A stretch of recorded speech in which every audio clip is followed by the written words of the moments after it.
Olá, seja bem-vinda, seja bem-vindo ao Sessão Aberta, o podcast do MPF em São Paulo. O assunto desse programa é o desmonte do sistema de fiscalização e preservação ambiental no Brasil desde o ano passado. Como que as decisões e as atitudes do governo federal têm possibilitado o aumento da prática de crimes ambientais e quais são os desafios para órgãos e instituições dedicadas ao combate à degradação, entre elas o Ministério Público Federal. Quem fala com a gente sobre essas e outras questões é a Procuradora da República, Natália Mariel, que atua no MPF no Pará. A entrevista foi gravada antes do início da pandemia, em janeiro, quando a Procuradora esteve no MPF em São Paulo para participar de reuniões. Procuradora, eu queria começar a nossa conversa falando sobre a gestão dos órgãos ambientais. Institutos como o IBAMA e o ICMBio têm sido alvos de reestruturações, de cortes de orçamento. O INPE também tem entrado na mira do governo federal nesse sentido. Como é que a senhora avalia o impacto que essas medidas estão trazendo para a fiscalização ambiental na região norte?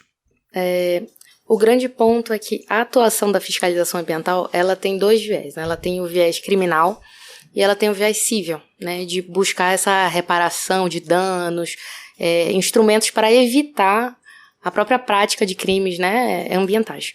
Só que nós dependemos, como órgão fiscalizador, a gente depende da atuação dos órgãos parceiros, ICMBio, IBAMA, FUNAI, enfim, INPE, diversos órgãos que fazem parte desse trabalho. É como se fizessem um microsistema de proteção ambiental. Quando a gente deixa com que parte desses órgãos tenha uma desestruturação, uma falta de capacitação, a gente traz uma fraqueza para dentro desse microsistema. E o Ministério Público, ele sofre com isso, porque nós não temos pernas, né, para fazer todo o trabalho que esses órgãos fazem, e nós acabamos ficando sem tanto material, sem tanto elemento para conseguir processar, investigar. Então nós temos que buscar soluções criativas, meio que fora da caixa, né, para poder conseguir sanar isso aí. E não é uma suposição. A 4ª Câmara do Ministério Público Federal já fez um estudo e de 2019 para cá houve uma queda significativa na quantidade de autos de infração que nós recebemos, por exemplo, do IBAMA, né, ou seja, identificando crimes ambientais. Então, se não chega essa demanda por parte dos órgãos responsáveis, nós também acabamos tendo uma represada, né, nessa necessidade de dar essa resposta para os crimes ambientais que estão sendo cometidos. E como é que o MPF tem buscado contornar esse cenário de limitações? O Ministério Público Federal tem que se reinventar a cada novidade que nós vamos tendo assim, no decorrer dos anos em tutela civil, né, e especialmente ambiental. A grande novidade, a grande sacada, digamos assim, dos últimos anos é a parceria com o terceiro setor, com ONGs, com universidades, com pesquisadores, para poder elaborar programas, elaborar instrumentos, ferramentas para fazer com que esse vácuo de fiscalização ele seja preenchido.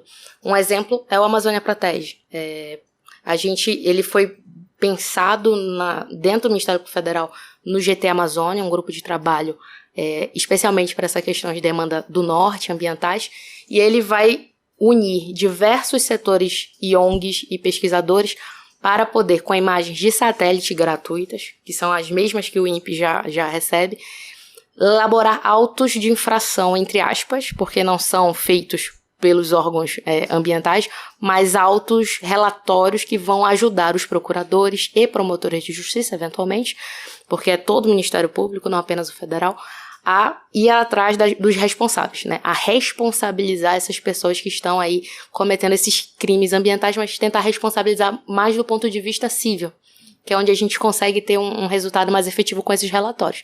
Então, veja, é um vácuo que a gente tem, infelizmente, por conta da falta de pessoal, da falta de ferramentas dos órgãos ambientais, mas que é sanado pelas ONGs, pelo terceiro setor, pela pesquisa, né, pela academia.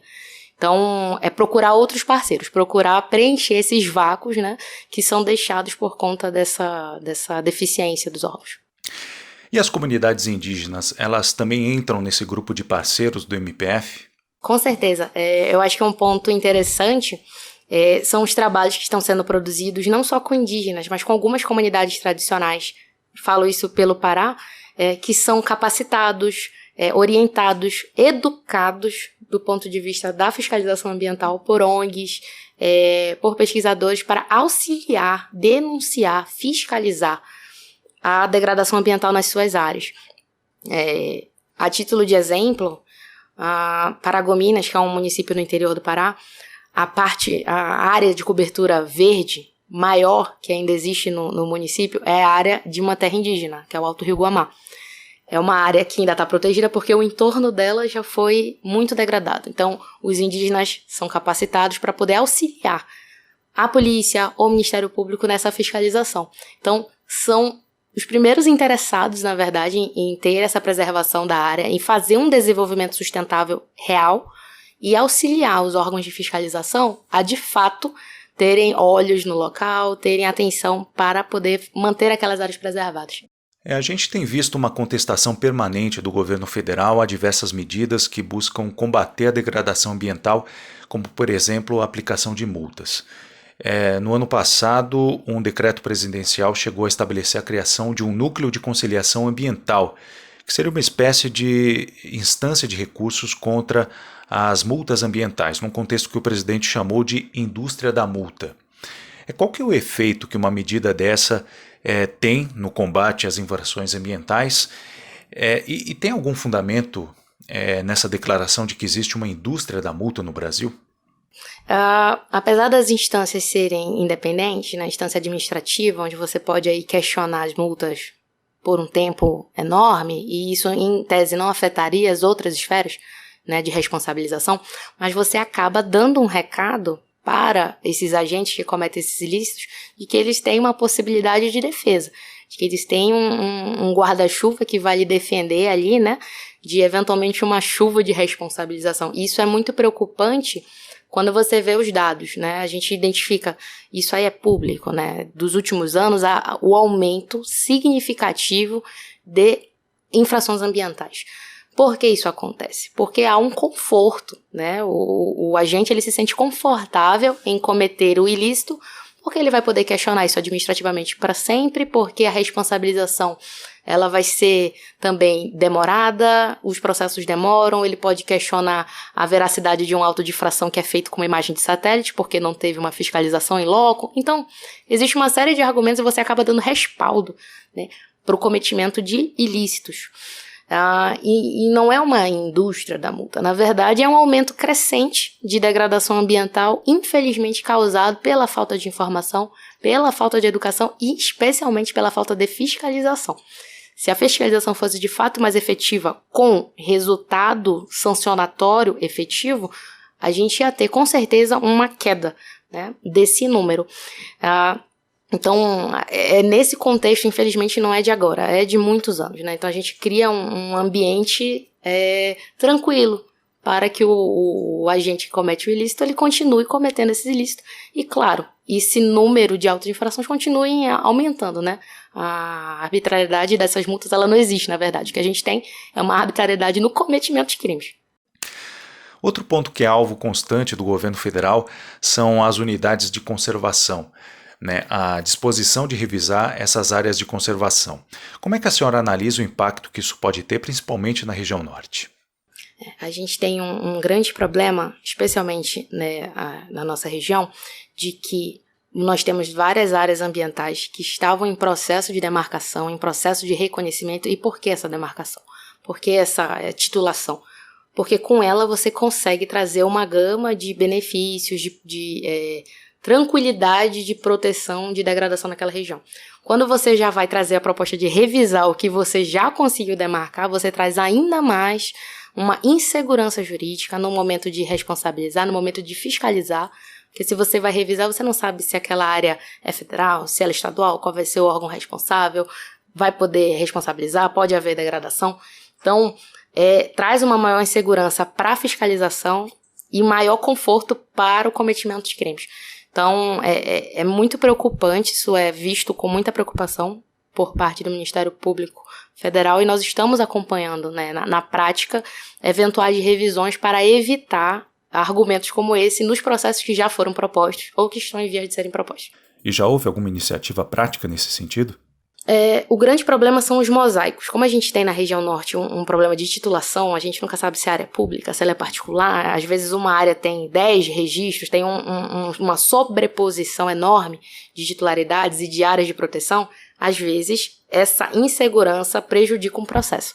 Porque você não sabe se era titularidade do Ministério Público Federal, se não era do MP estadual, se aquela sanção ela vai poder ser executada ou não. E aí, se você traz essa revisão oficial sendo, né, informada aí em sede do Ministério do Meio Ambiente, isso é ainda mais preocupante para os processos em curso e para os que estão em andamento.